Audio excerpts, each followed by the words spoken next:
siya, akyata na naman. Dito talaga lumaki lalo yung calves ko. Tas Lafang, ayan yung kumagat sa akin. Born to be dog ka talaga, te.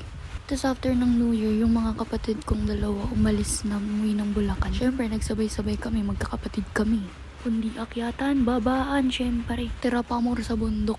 Charan, ayan, nakarating na akong Kabangay. Hindi ko na film yung papunta namin. Pero nung papunta dyan, sinundo ako ng family ng boyfriend ko. Syempre, nakakayang mag-film.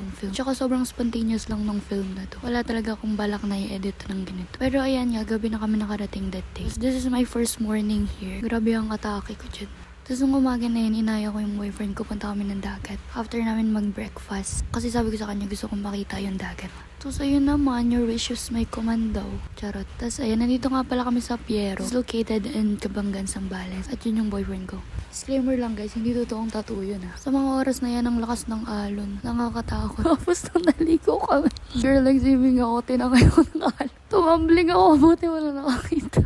Yun lang naman. Tapos dahil walang nakakita, kunyari, hindi ako nalunod. Inulit ko kasi wala, normal lang gano'n. Tinangay siya ulit. Tapos nakita na nung kasama na talagang nilubayan na lang talaga maligo. Nanood ko na lang sila maligo. Super nakakahiya. Pero yun lang naman yung funny moments ko dyan. Pinento ko yun sa kanya, tawa siya ng tawa. Tapos yun, lakad-lakad lang kami dyan that morning. Hindi ko na film yung naliligo kami. Hindi ko dinala yung phone ko nun baka mapasa. Sobrang relaxing yan. After no, nag-ATV yung mga kapatid ni Gabe. Syempre, bilang ingiterang palaka, kami din naka-join syempre. At ito yung first time kong sumakay ng ATV. Tapos yung driver pa parang tanga. Miligo siya ng para bang nagde-drift na lang siya. I swear, yung first time na to, sobrang saya. Tapos after niyan, sabi niya, try ko daw. Syempre, ako naman kahit takot, nandyan naman siya. Charis. Hindi, syempre tinry ko kasi ang saya tignan. Tapos ayan, tinuruan niya ako buong panis. Tapos after niyan lahat kami nag-try na mag-ATV, matching sunset. Tapos fast forward, kinabukasan na to. Laro lang sila ng di ko alam kung anong tawag dyan sa laro na yan. Tapos syempre, nag-ride kami ulit ng ATV. Talagang sinulit namin ng bawat panahon. Ewan ko ba bakit hindi ko na-film mga morning moments dyan. Hapon na ulit yan, kaya ganyan.